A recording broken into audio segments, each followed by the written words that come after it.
Salam dəyərli müəllimlər, dəyərli müəllimlər. Bu videoda şəxsiyyət yönümlü yanaşmazda olan testlərin izahına baxacağıq.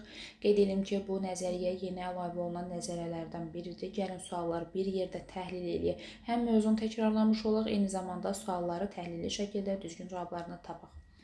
Deməli, birinci sualda yazıb, şagird yazı tapşırığından zəif nəticə alıb, müəllimə yaxınlaşaraq deyir. Görürəm ki, nə qədər çalışsam da bu məndə alınmır, mən bu işi bacarmıram. Yadınızdadır, bunu dərsdə elə buna oxşar bir nümunə gətirmişdik ki, uşaq deyir ki, mən bacarmıram. Müəllim deməlidir ki, sənin nəticən aşağı ola bilər, amma bu sənin dəyərsiz olduğunu göstərmir. Yəni, sənin nəticə, sənin dəyər və sənin şəxsiyyətinə təsir göstərmir. Müəllim belə desə daha yaxşıdır. Deyir, bu vəziyyətdə müəllimin hansı cavabı daha məqsədə uyğundur? Ona görə müəllim hansı cavab versə sizcə yaxşıdır? Şagirdə tapşırığı daha çox təkrar etməli olduğunu, get çox təkrarla, səylərini artırmasan nəticən dəyişməyəcək. Şəxsiyyət yönümlü yanaşmada belə deyirdi, axı biz sinifdə şəxsiyyət yetişdirmək istəyirdik. Bu deyil. Bu nəticənin normal hal olduğunu bir çox şagird narahat olmayıb, bu hamıda belədir. Onsuz hamısı çətinlik çəkir, ona görə narahat olmayıb. Elə bilməsən də yaxşıdır, olsa çox uşaq bunu bilmir. Bu da düz deyil. Nəticənin onun dəyərini göstərmədiyini, bəli, hətta demişdik, şərtsiz müsbət münasibətdə deyirdi ki, yəni şərtsiz şəkildə mən sizə dəyər verirəm, siz şəxsiyyətsiz, sizə hörmət edirəm, yəni sən 90 bal toplasan, mən sənə hörmət edirəm, şərt qoymuram. Baxın, nəticənin onun dəyərini göstərmədiyini vurğulayır, çətinlik çəkdiyi hissələ birlikdə araşdırmağı təklif edir. Bəli, düzgün cavab budur. Yəni mən bu addımı atsam, sinifdə şəxsiyyət yetişdirmiş oluram. Tapşırığın asan hissələrində də səhvlər etdiyini deyir, daha diqqətli və məsuliyyətli ol. Asal yerlə niyə səhv yazmısan? Get biraz diqqətli ol, təzədən işlə deyir. Bu da düz deyil. Bizə lazımdır ki, şəxsiyyət yönü, biz nədən danışırıq? Şəxsiyyət yönümlü yanaşmadan. Hansı addım atsaq vəziyyət daha gözəl olar. O da C variantıdır. Vaxt keçdikcə hər şeyin düzələcəyini deyərək şagirdi yenidən tapşırığı müstəqil şəkildə get təzədən elə. Üstünə vaxt keçəndə yəqin ki, düz yazarsan. Ümid edirəm düz yazacaqsan. Sən ümidlə də yaşamaq olmur. O da səhvdir. Deməli, düzgün cavabımız olduğu C variantı. 2-yə baxırıq. Şəxsiyyət yönümlü yanaşmanın əsas fərqləndirici cəhəti nədir deyir. Gəlin variantlara. Yəni, dərsdə danışdığımız bir fikir axtarmaq. Deməli, A-da nə yazılır? Şagirdi əsasən davranışları və əldə etdiyi nəticələr əsasında qiymətləndirməkdir. Yuxarıda bu dəqiqə inkar elədi yaxı o fikri. Sənin nəticən sənin dəyəri göstərmir deyir. Amma burada da göstərir deyir A variantında, bu səhvdir. İnsanı bioloji və xarici stimulların təsiri altında formalaşan varlıq kimi izah eləyirdi. Yox. Bu pedaqoqa görə, bu psixoloqa görə nə demişdi? Deyirdi ki, insanı bütöv, kompleks bir varlıq kimi izah edir. Hətta demişdim, bunu qeyd eləyin, bu testlərdə bu cümləni görəcəksiniz. İnsan yalnız müşahidə olunan davranışı əsasını təhlil etmək yox. Yəni, davranışına baxıram, ona uyğun təhlil edirəm. Axı, bayaqdan demirdi, sən mənim üçün dəyərlisən, nəticən aşağı ola bilər, amma bu sənin dəyər və təsir göstərmir. İnsanın düşüncələri, hissləri, baxın elə budur. Düşüncələri, hissləri, dəyərləri və şəxsi təcrübələri biri bütöv bir varlıqdır. Bunu dərsdə demişdik. Deməli, düzgün cavabımız elə budur. Şəxsiyyətin əsasən mükafat və cəza metodlarından mükafat və cəzalandıran, məsəl üçün, behaviorizm, davranış nəzəriyyəsini demişdik. Burada belə bir şey deməmişik. Deməli, düzgün cavabımız nə oldu? D variantı. Daha sonra baxırıq 3-cü suala. Müəllim dərsin sonunda mövzunun mənimsənilmə səviyyəsini və şagirdlərin düşüncə prosesini qiymətləndirmək məqsədi ilə qısa müzakirə aparmaq istəyir. Bu məqsədə daha uyğun olan sual hansıdır deyir. Baxın, dəyərli müəllimlər, sualın şərtini təhlil edib altından xərcək. Deməli, müəllim nəyi yoxlamaq istəyir? Dərsin sonunda mövzunun mənimsənilməsini yoxlamaq istəyir, mənimsənilməsi səviyyəsini yoxlamaq istəyir, bir də şagirdlərin düşüncə prosesini qiymətləndir. Deməli ki, iki xüsusiyyət var. Mənimsənilməsini yoxlayır, şagirdlərin düşünmə prosesini yoxlamaq. İndi deyir ki, hansı sual buna xidmət eləyəcək? İndi baxaq avayana. Bu mövzunun əsas anlayışları və qaydaları uşaqlar. Bu, bugünkü dərsimizin əsas qaydaları hansıları idi? Bu şagirdlərin düşünmə prosesini qiymətləndirdi, qiymətləndir. Bizə ikisini də qiymətləndirən lazımdır. A-nı çıxdım. Bu mövzu çətinlik yaşayan varmı? Uşaq deyir, hə, mən çətinlik çəkdim. Şagirdlərin düşünmə prosesini qiymətləndirə bildim? Yox. Nəyi mənimsəyib, nəyi mənimsəmədiyimi bildim, bilmədim. Bu da getdi. Bu mövzu ilə bağlı hansı düşüncələriniz yarandı və hansı suallar formalaşdı sizdə? Bəli, baxın, bugünkü dərslə bağlı hansı suallar formalaşdı? Görün mənimsədiniz yoxsa mənimsəmədiniz? Bir də bu mövzu ilə bağlı düşüncələrinizi, deməli, düşüncələrində vurğulayan xüsusiyyət var burada. Sizdə bu dərslə bağlı hansı suallar formalaşdı? Nə mənimsədiniz, nə başa düşdünüz? Deməli, düzgün cavabımız C variantıdır. Dəyərli müdavimləriniz fikir verdi, sualın şəklini təhlil edin, variantı avtomatik tapdıq. Ev tapşırığı yerinə yetirməyənlər kimləri idi? Bunun mövzunun mənimsənilməsinə və yaxud şagird düşüncəsinin qiymətinə aidiyyəti var ki, filan kəs yazmayıb, o yazmayıb, bu yazmayıb. Bunun yəni mənimsənməsinə heç bir aidiyyəti yoxdur. Bu mövzunun qiymətləndirmədə necə yer alacağını bilirsinizmi? Yəni ki, bu mövzuda yaxşı qulaq asmısınızmı? Və yaxud yaxşı qulaq asmısınız, bilirsinizsə bu qiymətləndirmədə necə təsir göstərir və s. Bu da deyil. Deməli, düzgün cavabımız nə oldu? C variantı. Daha sonra baxırıq 4-cü suala. Deməli, 4-də nə yazılıb? Dərs zamanı müəllim planlaşdırdığı fəaliyyətin şagirdlər üçün gözlənilənlərdən daha mürəkkəb olduğunu açıq şəkildə ifadə edir. Yəni, mən gözlədiyimdən daha mürəkkəb oldu uşaqlar üçün, bunu açıq şəkildə ifadə edir və vəziyyəti siniflə müzakirə edir. O fəaliyyətin icrasını onların təkliflərinə uyğun olaraq yenidən təşkil edir. Çünki mən bir dəfə təşkil elədim, bu gözlədiyimdən də daha doğrusu mürəkkəb oldu və bunu açıq şəkildə siniflə müzakirə elədim və deyir, o fəaliyyətin icrasını onların təkliflərinə uyğun yenidən təşkil edir. Deməli, baxın, müəllim şagirdlər səmimi şəkildə bunun mürəkkəb olduğunu vurğulayır və şagirdlərin də baxın, fikirlərin nə qədər önəmli olduğu bu situasiyada açıq-aydın görünür. Baxın, onların da iştirakı ilə onların təklifləri nəzərə alır və proses yenidən təşkil edir. Görürsünüz, uşaqlar özlərini necə şəxsiyyət yerinə qoyulduğunu hiss eləyəcəklər. Görür ki, müəllim bizim fikirlərimizi də nəzərə alır. Deyir, aşağıda verilmiş şagird davranışlarından hansıdır? Müəllimin şəxsiyyət yönümlü yanaşmasının nəticəsini göstərir. Deməli, şagird davranışlarındandır hansı müəllimin şəxsiyyət yönümlü yanaşması nəticəsini əks etdirir. Yəni, adım başlayaq. Şagirdlər müəllimin qərarlarını qəbul edir və tapşırığı daha diqqətlə yerinə yetirməyə çalışırlar. Yəni, müəllim bunu dedi, biz də yerinə yetirək deyir A variantında. Axı, müəllim uşaqların da fikirlərini nəzərə aldı, onların da təkliflərini nəzərə aldı. A-da nəzərə almadı, A-nı çıxdı. Şagirdlər öz fikirlərinin nəzərə alındığını hiss edir. Varmı burada belə bir fikir? Bəli, yazılıbdır. Onların da təkliflərinə uyğun olaraq yenidən təşkil edir. Hiss edir, qərar vermə prosesində iştirak edib öyrənmə fəaliyyətində daha fəal mövqe tuturlar. Bəli, belə eləyəndə müəllim şagirdlərə necə yanaşıb? Şəxsiyyət yönümlü yanaşıb, onların fikirlərini də nəzərə almışam, onların mövqeyini nəzərə alıb dərsimi o cür qurmuşam. Düzgün cavabımız oldu B variantı. Daha sonra C-yə baxaq, deyir, şagirdlər müəllimin səmimi davranışı var idi mi? Yuxarıda var idi. Müəllim gözlənildiyindən daha çətin olduğunu açıqlayır, yəni səmimidir də bu, düzdür. Səmimi davranışı anlayır və dərs zamanı qaydalar ciddi şəkildə əməl edirlər. Bu bir növ, necə deyim, avtoritar rejim oldu ki, cümlənin axırı. Bu səhvdir. Şagirdlər müəllimin mövqeyini humanist yanaşma kimi qiymətləndirir, verilən təlimatı müzakirəsiz yerinə yetirirlər. Niyə ki, cümlənin axırı deyil, müəllim onların icrası, onların da iştirak etdiyi bir təkliflər hazırlayır, yenidən təşkil edir. Bu da səhvdir. Şagirdlər müəllimin açıq ünsiyyətini müsbət qəbul edir, lakin öyrənmə prosesində əsas məsuliyyəti müəllimdən gözləyirlər. Bu da səhvdir. Yəni, müəllim eləyər, bunu hamısı müəllim eləyər demir. Axı, şəxsiyyət yönümlü yanaşmış uşaqlarda fikri nəzərə almalı. E variantı da yanlışdır. Düzgün cavabımız oldu B variantı. Baxırıq 5-ci suala. Tapşırıq izah edilərkən şagirdlərdən biri səssiz şəkildə kənara çəkilir. Mən onsuz da bunu düzgün yerinə yetirə bilməyəcəmdir. Bu hal onun dərsə qoşulmaqdan yayınmasına səbəb olur. Müəllimin bu vəziyyətdə atacağı hansı adım daha məqsədə uyğun? Düşün variantda, düz variant axtarmırsa, daha məqsədə uyğun hansı addımı atım ki, həmin uşaq üçün də uyğun olsun. Deməli, uşaq neyini kənara çəkilir. Uşaq onsuz deyəni, özünə qarşı uşağın inamı yoxdur da. Uşaq deyir ki, mən bunu bacarmıram, mən bunu yerinə yetirə bilmirəm. Müzakirə niyə qoşulun? Gələn salamatı kənara çəkilib sakitcə oturaram deyir. Müəllim hansı addımı atsa, sizcə həmin uşaqda prosesə cəlb olunmuş olacaq. Gəlin variantlara baxaq. Deyir, tapşırığın diqqətli çalışma ilə hər kəs üçün mümkün olduğunu vurğulamaq. Yəni ki, hamı diqqətli olmalıdır. Bu tapşırığı yerinə yetirəndə hamı diqqətli olmalıdır. Uşaq onsuz da deyir ki, mənim inamım yoxdur, mənim marağım yoxdur, mən bunu yaza bilməyəcəm deyir. Bu getdi. Bu cür çətinliklərin bir çox şagirdlər üçün adi olduğunu bildirərək vəziyyətindən narahat olmuyor, onsuz çox uşaq bunu başa düşmür.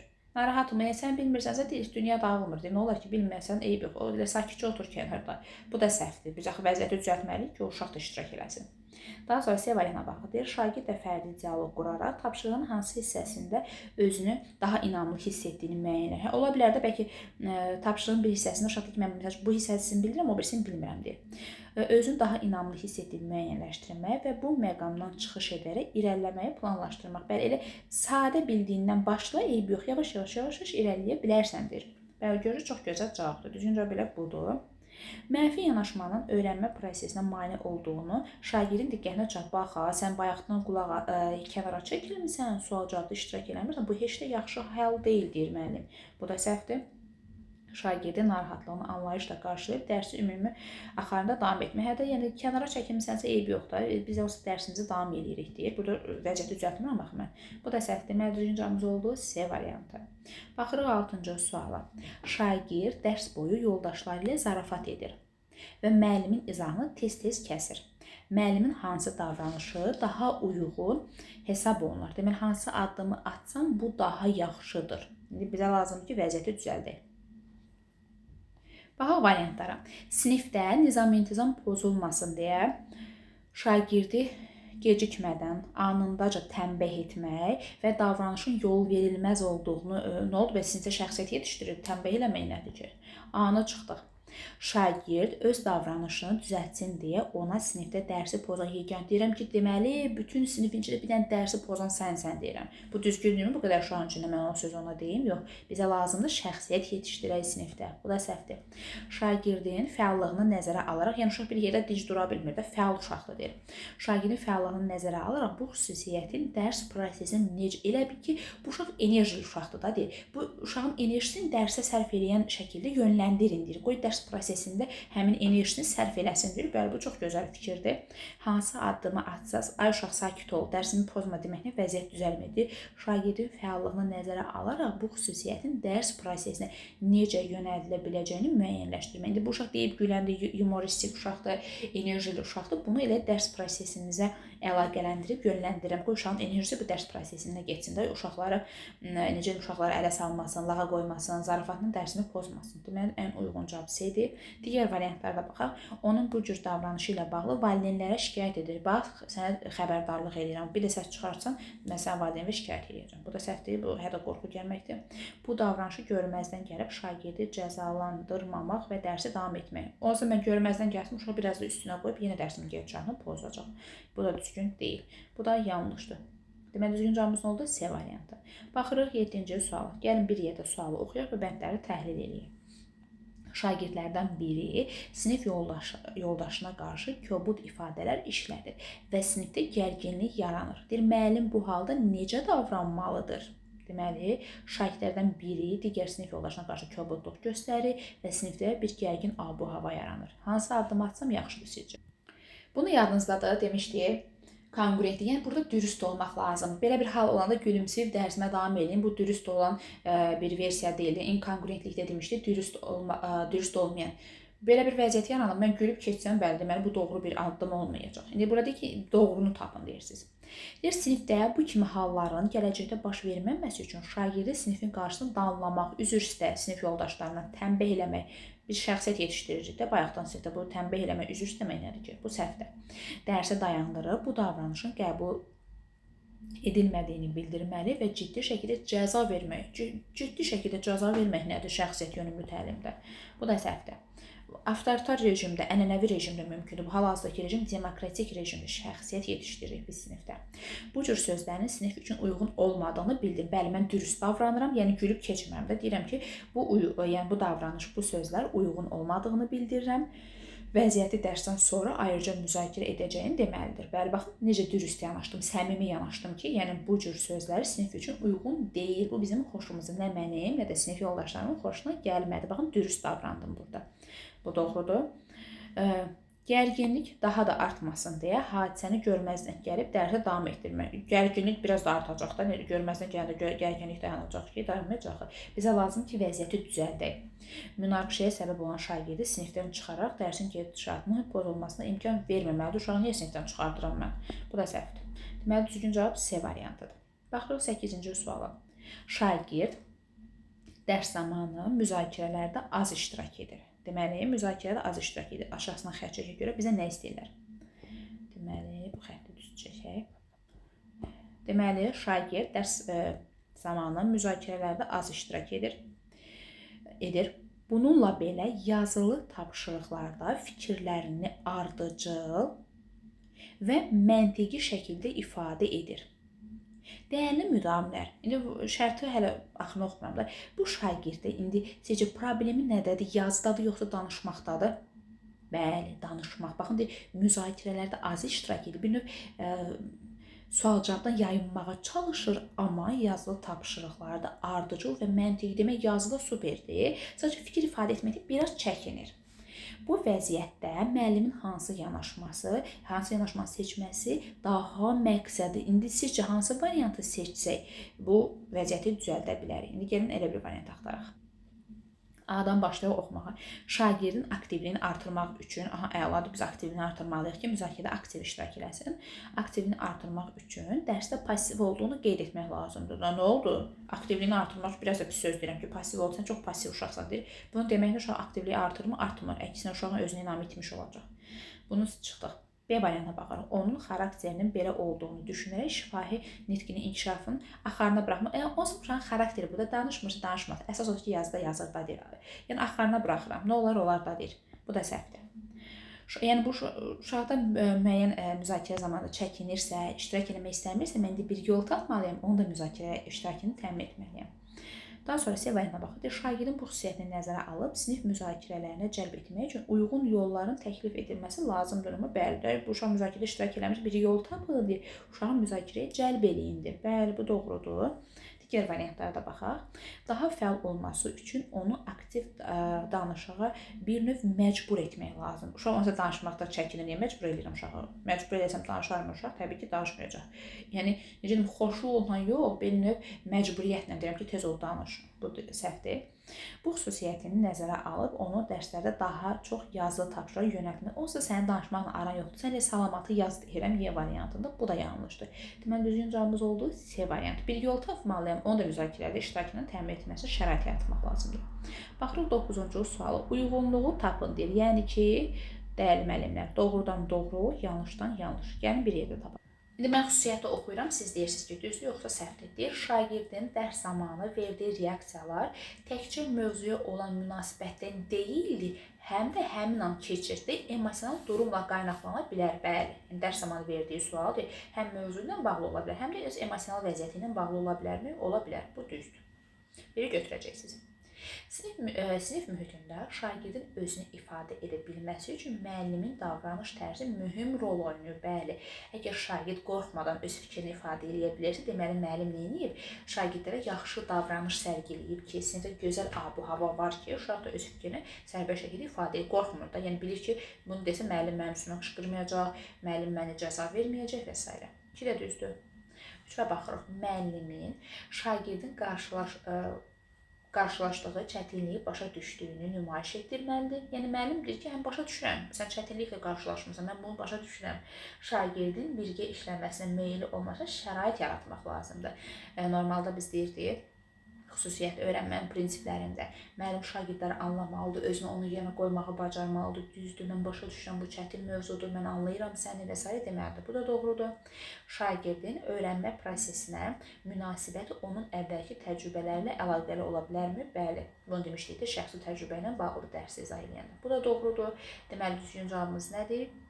1, 2. Yanlışda yanlış olmadığı üçün götürmürəm. Düzgün cavabımız oldu 1, 2, C variantı. Baxırıq 10-cu suala. Aşağıdakı situasiyalardan hansında müəllim davranışı şagirdin inkişafını dəstəkləyən yanaşmanı daha dolğun əks etdirir. Baxın, bizə lazımdır daha dolğun olan hansıdır deyir. Deməli, nə axtarıq variantlar? Hansı variantda deyir? müəllimin davranışı şagirdin inkişafını biraz gözəl, daha gözəl, əla şəkildə dəstəkləyir. İndi gedək variantlara baxaq. Müəllim qaydanın pozulduğunu qeyd edir, davranışın qəbul edilməz olduğunu bildirir və şagirdə xəbərdarlıq edir gələcəkdə. Bu hal təkrarlanmasın. Bu nə oldu? Elə başdan ayağa hədə qorxu gəldim uşağa. Bu səhvdir. Bizə lazımdır ki, inkişafını dəstəkləyək. Biraz da uşaq qabağa getsin. Buna çıxdıq. İndi bu variantdan üçün ən gözəl variant axtarmalısınız. Müəllim tapşırığı yerinə yetirilmədikdə şagirdə səbəbini izah etməsinə imkan yaradır ki, indi niyə yazır, niyə yaza bilmir, səbəbini izah elə. Mən bu üçün imkan yaradıram və işi özünün tamamlanmasına şərait yaradır. Yəni səbəbini soruşuram ki, niyə yaza bilməmsən və işin özünün tamamlanmasını, yəni müəllim onun yerinə tamamlamır da, şagirdə şərait yaradıram ki, özü tamamlasın. Bu müsbət fikirdir, bu gözəldir. Bu qalsın, bu düzdür yəni. Digər variantlara təhlil edək. Müəllim sinif qaydalarının hamı üçün eyni olduğunu vurğulayır, davranışın nəticələrini izah edir və şagirdi səhvini etiraf elə. Sənin səhvin, günahın hardadır, etiraf elə deyir. Bu da səhvdir. Bizə sualı şərtdə yazır ki, şagirdin inkişafını, yəni elə bir variant tapın ki, uşaq burada inkişaf eləsin. Baxın, B-də gör nə gözəl inkişaf edir. Niyə yaza bilməmsən, səbəbini izah elə və bu işi tamamla deyir. Tamamlayanda, uşaq özü səhvini tapanda, özü tamamlayanda uşaq inkişaf etmiş olur. Ona görə B gözəl cavabdır, B-ni işarələyirik. Digər variantlarda baxırıq. Müəllim davranışı siniflə birgə müzakirə edir, düzgün model göstərir, şagirdin bundan nəticə çıxaracağını görür. Yəni, ümid edirəm ki, gözləyirəm ki, siz bundan ağıllı olacaqsınız, nəticə çıxaracaqsınız. Bu da səhvdir. Müəllim davranışın yol verilməz olduğunu bildirir, lakin şagirdin müsbət xüsusiyyətlərini sadalayaraq mövzunu yekunlaşdırır. Yəni, filan müsbət xüsusiyyətlərim var, bu davranışda yol verilməz halda eləməzdin ki, deyir, bundan da uşaq inkişaf eləyəcək, bu da səhvdir. Bizə lazım ki, uşağı inkişafa aparan, inkişafını dəstəkləyən bir variant axtarın. Yerində çıxdıq, yerdə dolğun cavab deyil. Həm də ki, sualın şərtinə yazıb bir şagirdin inkişafını dəstəkləyən, uşaq hər hansı bir mövzuda, tapşırıqda baxın, mövzudan gedib, tapşırıqda çətinlik çəkirsə, uşağa həmin tapşırıq çətinlik çəkdiyi məqamları üzə çıxarmasına şərait yaradıram, bu izah eləsin deyə uşaq dilini açıb danışsın, görür niyə çətinlik çəkir, çətinlik çəkirsə onun üzərində işləyirik, köməklik göstərir və səhvlərinin də özünün tamamlanmasına şərait yaradırıq. Deməli, tapşırıqları yerinə yetirəndə, səhvini biləndə uşaq inkişaf etmiş olur. Digər variantlarda da qayda pozuntusundan danışır, sinif qaydasından danışır, sinif qaydalarından danışır. Burada da müəllimin davranışı yol verilməz olduğunu bildirir. Yəni, bu hərəkəti eləməzdir, bu yol verilməz bir haldır, lakin axırda uşağın xüsusiyyətinin müsbətlərini vurğulayır. Bu da yanlışdır. Deməli, üçüncü cavabımız oldu B variantı. Sualı ətraflı təhlil edirəm ki, ola bilər ki, ağlınıza qalır ki, niyə A-dır, niyə B-dir, niyə C-dir. Ona görə bütün variantları bir yerdə təhlil edirik. 11-ci suala baxırıq. Şagird sinif qarşısında cavab verməkdən imtina edir. Baxışlarını yerə dikir və susur. Deməli, uşaq nə edir? Şifahi cavabda, yəni cavab verməkdən çəkinir, baxışlarını yerə dikir və susur. Bu halda müəllimin hansı yanaşması daha məqsədə uyğun olar? Ən gözəl vəziyyəti düzəldən bir addım axtarmalısınız. Onun hər kəs kimi prosesdə iştirak etməyi tələb edirəm. Əmr edirəm ki, sən də iştirak edir. Ondan sonra iştirak edə bilmir, baxışlarını yerə dikir və susur da. Yəni, necə məcbur edeyim ki, necə tələb edeyim mən onu? Anı çıxdıq. Bizə lazım vəziyyəti düzəldən, qışqırmaq hədə qorxu lazım deyil. Şagirdin hazır olmadığını düşünərək ona daha çox sual verməyə, sual verməyə bilər. Onsa görürəm ki, bu onsuz da dərs oxuyana oxşamır, qoy mən buna sual verməyim. Bu səhvdir, bizə axı niyə o uşaqda inkişaf eləmək istəyir axı? Daha sonra şagirdə cavabı əvvəlcə kiçik qrupda və ya yazılı şəkildə ifadə etməyə imkan verə bilər. Bəli, ola bilər də uşaq 30 nəfərin qarşısına cavab verə bilmirsə, yolda balaca bir qruplar 5 nəfər, 6 nəfərin qarşısına əvvəl cavab verir, sonra fikirləri yazılı şəkildə elə, biraz elə bil ki, alışandan sonra bu prosesə, sonra 30 nəfərin qarşısına çıxış elə, biraz da alırsan, nə bilim, hər hansı müzakirələr olanda, debatlar olanda kütlənin qarşısında, biraz da geniş kütlənin auditoriyanın qarşısında fikrini ifadə edə bilər. Bəli, bu doğrudur. Baxın, bizə vəziyyəti düzəldən bir variant lazım idi. Sonra D variantına baxaq, ondan hansı səbəbdən bu qədər çəkinib, gərgin olduğunu soruşur və fikirləri bölür. Ondan sonra uşaq gərgindir, yerə baxır, baxışlarını yerə dikir, nətər mən onu biraz da gərginləşdirəcəm uşağa belə sual vermək. Niyə cavab verə bilmirsən, niyə çəkinirsən bu qədər, nə var ki burada deyirəm, bu səhvdir. Bu davranışın davam edəcəyi halda bunu qiymətləndirmədə nəzə baxaq, sən belə davam eləsən gələn dərslərdə, bu sənin qiymətinə təsir göstərəcək deyirəm. Bu da hədə qorxu gəlməkdir, bu da düzgün deyil. Düzgün cavabımız oldu C variantı. Daha sonra baxırıq 12-ci suala. 12-ci sualda yazıb ki, uyğunsuzluğu tapın. Deməli, tamamilə tərsini olanları axtaracağıq. Doğru üstündən səhvləri axtaracağıq. Səhv üstündən isə düzləri axtaracağıq. Gəlin birinci fikri mən oxuyum. Dəyərli müdavimlər, siz tapın ki, düzdür yoxsa səhvdir. Şagirdin, variantı sonra taparıq, əsas fikirləri təhlil edirik. Şagirdin daxili motivasiyası artdıqca öyrənmə məcburiyyətdən deyil, şəxsi ehtiyaclar halına gəlir. Yəni, məcburiyyətdən öyrənmir də, özü istədiyi üçün öyrənir deyir. Bu doğru fikirdir. Yəni, çünki daxili motivasiya, bax, öz həvəsim, öz motivasiyam, bu təbii bir meyildir. Bu doğrudur. Şagirdin davranışı onun xarakterindən irəli gəlir. Bu məsələdə mühitin təsiri o qədər də əhəmiyyətli deyil. Bunu dərsdə demişdik ki, yəni uşağın özündə varsa var, mühit önəmli deyil. Bu səhv fikirdir. Mühitin də rolu vacibdir. 2 səhvdir. 3-ə baxırıq. Deyir 3-cü bənddə. Şagirdin özünü necə görməsi onun dərsdə necə davranacağının birbaşa təsir göstərirmi? Bəli. Yəni uşaq özünü necə görürsə, onun da davranışı. Uşaq məsəl üçün bayaq testdə var idi. Uşaq deyir, fikir bildirməkdən çəkinir, utanır, özünü o cür ifadə eləyir. Uşaqda daxili motivasiyası güclüdürsə, özünü o cür nümayiş etdirir və s. Birbaşa təsir göstərirmi? Göstərir. Bu doğrudur. Şagirdin sual verməsi onun mövzunu başa düşmədiyini göstərir. Niyə ki, başqa sual verən, elə hər sual verən uşaq mövzunu başa düşməyən uşaqdırmı? Təbii ki, səhv fikirdir. Bu da yanlışdır. Deməli, uyğunsuzluq olduğu üçün götürəcəksiniz. Üst-üstə düşməyənləri. Biri 2-dir, doğrudan yanlış, yanlışdan da doğrunu götürəcəyik. 2-3. Düzgün cavabımız oldu B variantı. Davam edirik 13-cü suala. Dərs zamanı şagird sualı düzgün cavablandırdıqdan sonra öz cavabı üçün belə deyir, bu sadəcə təsadüfi idi. Mən mövzunu əslində başa düşmürəm deyir. Görürsün necə səhmli uşaqdır. Deyir, cavabı deyib, deyəndən sonra deyir ki, təsadüfən elə olub ki, bu əslində mən mövzunu başa düşmürəm, təsadüfən düz deyibmiş uşaq. Deyir, bu vəziyyətdə müəllimin davranışı necə davam etdirməlidir? Yəni bir müəllim olaraq bizə bunu desə ki, uşaq cavabı düz tapıb, amma cavabdan sonra deyir ki, bu əslində təsadüf idi. Mən onsuz da mövzunu başa düşməmişəm. Yəni belə bir halla qarşılaşsaq bir müəllim olaraq nə edərik? Görək hansı addım atsaq vəziyyəti daha yaxşı düzəltmiş olaraq. Şagirdi dəstəkləmək üçün onu tərifləyərək bacarıq görsən, bacarıqlı uşaqsan sən. Mən uşağı niyə tərifləyirəm ki? Bu təsadüfi deyib onsuz da. Mən onu tərifləyirəm ki, afərin, əhsən sənə. Sən bacarıqlı uşaqsan. Bu səhvdir. Nəticənin vacib olduğunu vurma. Əsas eybi yoxdur, təsadüf də olsa, əsas o cavabı düz tapmısan deyir. Bu da səhvdir. Şagirddən bu nəticəyə necə və hansı yola gəldiyini soruşmalıdır. Yəni nətər oldusa, sən nədən qaynaqlandın bu cavabı verdin? Uşaq qaynaqlandığı mənbələr və s. deyə bilər. Oradan belə hərəkət edə bilərik. Bu düzdür. Cavabın təsadüfi olmadığına şagirdi inandırmağa çalışma. Yo, nə danışırsan? Bu təsadüfi deyil, sən bunu bilirsən. Uşaq özü səmimi deyir ki, mən bu təsadüfən cavab vermişəm. Üzr istəyirəm, bu səhvdir, yəni bu minusdur.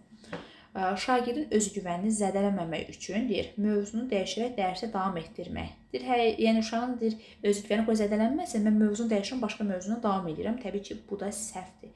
Sualda baxın bizə nə soruşurlar? Bu vəziyyətdə müəllimin davranışı necə davam etdirməlidir, vəziyyəti necə düzəltdirməlidir? Deməli, müəllim necə gəlmisən bu nəticəyə, hansı yollarla gəldiyini soruşmalıdır, sonra prosesə davam etməlidir. Düzgün cavab nədir? C variantı. Daha sonra baxırıq 14-cü suala. Şagirdlərdən biri suala cavab verməyə cəhd edir. Lakin səhv cavab səsləndirir və sinifdə bir neçə şagird buna gülür. Aydındır, uşaq bir dəfə suala cavab verəcək, sinif yoldaşları da başlayacaq buna gülməyə. Deməli, niyə gülürlər? Çünki səhv cavab verir. Şagirdlər digər sinif yoldaşları buna gülür. Müəllim vəziyyətə dərhal reaksiya verir. Bir müddət sonra sinif mühitində baş verən dəyişikliklər müşahidə olunur. Yəni, baş verən dəyişikliklər müşahidə olunur. İndi qara yazılmış bunu hissəni oxuyuruq. Aşağıdakı münasibətlərdən hansı müəllimin davranışının sinifdə təhlükəsizlik hissi yaratdığı daha aydın. Təhlükəsiz mühit nə deməkdir? Yəni, mən səhv suala səhv cavab versəm, heç kim mənə gülməyəcək, heç kim mənə ələ salmayacaq. Görün, nə gözəl mühitdir. İndi deyir ki, hansı variantda təhlükəsizlik hissi yaratdığı daha aydın göstərilir. İndi görə hansı cavab daha gözəldir? Görə müəllimin atdığı hansı adım daha yaxşıdır? Şagirdlər cavab verərkən əvvəlkindən daha diqqətli olur, fikirlərini bildirməzdən əvvəl daha uzun düşünməyə üstünlük verirlər. Yəni ki, müəllim elə mühit aşılayıb ki, baxın, səhv cavab verməyin, qəşəng dərindən düşünün, diqqətli olun, düz cavab verin, uzun müddətli düşünün, yəni səhv cavab verib bura cəmaatı öz-özünüzə güldürməyin deyir. Bu səhvdir. Bu təhlükəsiz mühit. Əksinə mən qorxacağam ki, ay Allah, görən düz fikirləşim, səhv fikirləşim, əlimi qaldırıb cavab verə bilməyəcəm. Bu təhlükəsizlik mühiti olmadı sinifdə. Ana çıxdıq. Şagirdlər cavab verərkən səhv ehtimalını nəzərə alır və müəllimin dəstəyinə güvənərək söz almağa davam edirlər ki, səhv olma ehtimalı nəzərə alır, müəllimin dəstəyinə güvənərək. İndi onsuz mən desəm, müəllim məni düzəldəcək və müəllimdən söz alaq görək cümlənin əvvəlini özümüz düzəldək, bu da səhvdir. Bizə lazım ki, təhlükəsizlik hissini yaratıb daha aydın göstərilib. Harda uşaqlar daha rahat hiss eləyəcəklər özlərini. Şagirdlər səhv cavab verdikdə bunu öyrənmənin təbii bir hissəsi kimi qəbul edir. Uşaqlar deyir ki, yaxşı ki, səhv elədik, biz əksinə öyrənirik. Fikirlərini açıq şəkildə ifadə edir. Dərs müzakirəsində daha sərbəst iştirak edir. Bəli, görürsünüz nə gözəl cavabdır və dolğun bir cavabdır. Uşaqlar deyir ki, səhv eləyir, əsas o ki, biz bunu öyrənək. Deməli, bunu müəllim aşılamalıdır ki, uşaqlar səhv eləmək dünyanın axırı deyil. Səhv eləyəndə biz onu öyrənirik. Səhvlərdən öyrənmək kimi istifadə etmək lazımdır və fikirlərini sərbəst, açıq şəkildə ifadə edirlər. Görürsünüz nə gözəl cavabdır. Bu doğrudur. Yəni, burada təhlükəsiz baxın bir mühit var. Şagirdlər müəllimin münasibətini nəzərə alaraq davranışlarını tənzimləyir və sinifdə daha nizam-intizamlı. Elə bil uşaqlar çərçivəyə alınıb, müəllimin qayda-qanunu bilirlər və uşaqlar çərçivədədirlər. Bu təhlükəsiz mühit deyil, əslində təhlükəli mühitdir burada. Şagirdlər dərs müzakirəsində iştirak edir, cavablarını deyir, müəllimin reaksiyasına uyğun şəkildə formalaşdırır. Əgər müəllim əsəbləşsə, cavabı demirik, yox, müəllim gülümsəsə, cavabı deyirik. Bu da səhvdir. Müəllimin reaksiyalarına uyğun şəkildə formalaşdırmaq, bu da səhvdir. Deməli, burada təhlükəli nəsə qorxuruq biz müəllimdən. Deməli, düzgün cavabımız oldu C variantı. Baxırıq 15-ci suala. Uyğunluğu tapın deyir. Yenə doğrudan doğru, yanlışdan yanlış. Dəyərli müdavimlər, mən oxuyacağam fikirləri. Nömrələrin qarşısına yazılan cümlələri mən oxuyacağam. Siz deyəcəksiniz ki, düzdür yoxsa səhvdir. Deməli, birinci fikirdə nə yazıb? Deyir, müəllim şagirdi yalnız nəticələrinə görə qiymətləndirmədikdə şagird özünü daha təhlükəsiz hiss edir və səhv etməkdən daha az qorxur. Bəli, baxın, yalnız uşağı bayaq dediyi, yəni sənin nəticən sənin dəyər və təsir göstərmir deyir. Müəllim şagird yalnız nəticələrə görə qiymətləndirmədikdə şagird özünü daha təhlükəsiz, daha rahat hiss edir, səhv etməkdən qorxmur. Yəni, belə gözəl mühit aşılayıram. Ancaq nəticə önəmli deyil də, sən özün də dəyərlisən. Balın aşağı ola bilər, eybi yox, amma sən mənim üçün çox dəyərlisən. Bu doğrudur. Daha sonra ikinci fikrə baxırıq. Dərs zamanı şagirdin səssiz və pasiv görünməsi onun mövzunu anlamadığı və ya dərsə maraq göstərmədiyi kimi qiymətləndirilir. Niyə ki, uşaq səssizdir, pasivdir. Bu deməkdir ki, bu dərsə 100% başa düşməyib, ona görə küncdə sakit dayanır. Niyə ki, mövzunu bəlkə gözəl bilir. Bayaq prosesdə nümunə var idi. Deyir, uşaq dərsi danışır, dərsi danışandan sonra gözlərini yerə dikir, susur. Bu o demək deyil ki, o dərsi başa düşməyib. O dərsi bilir. Sadəcə mən ona istiqamət verməliyəm ki, görüm bu uşaq niyə passivdir, niyə fikirlərini, diqqətini yerə dikib baxır. Deməli, mən kömək eləməliyəm ki, o fikirlərini açıq şəkildə ifadə eləyə bilsindir. İndi deyir, sinifdə kim sakit varsa, deməli, hamısı dərsi başa düşməyib. Təbii ki, bu səhvdir. Səhvdir götürməyin ikini. Şagirdin davranışını anlamaq üçün onun hansı hissləri yaşadığını və vəziyyəti necə dərk etdiyini nəzərə almaq vacibdir. Bəli, siz uşağı başa düşmək istəyirsinizsə, onun hisslərini anlamalısınız, onun vəziyyətini dərk etməlisiniz. Bəli, mən özümü uşağın yerinə qoymağı bacarmalıyım, bir empatiya xüsusiyyətimiz olmalıdır. Doğru fikirdə. Şagird səhv edən kimi onu tənqid etmək, növbəti dəfə daha diqqətli bax, bir də səhv eləmə, növbəti dəfə daha diqqətli ol. Belə eləyəndə təhlükəli mühit aşılır. Uşaq səhv etməkdən qorxacaq. Bayaqdan deyir ki, səhvlər adi haldır, səhvlərdən öyrənirik, səhvlərdən nəticə çıxarmalıyıq. Burada deyir ki, gələn dəfə diqqətli olar, səhv eləmədir.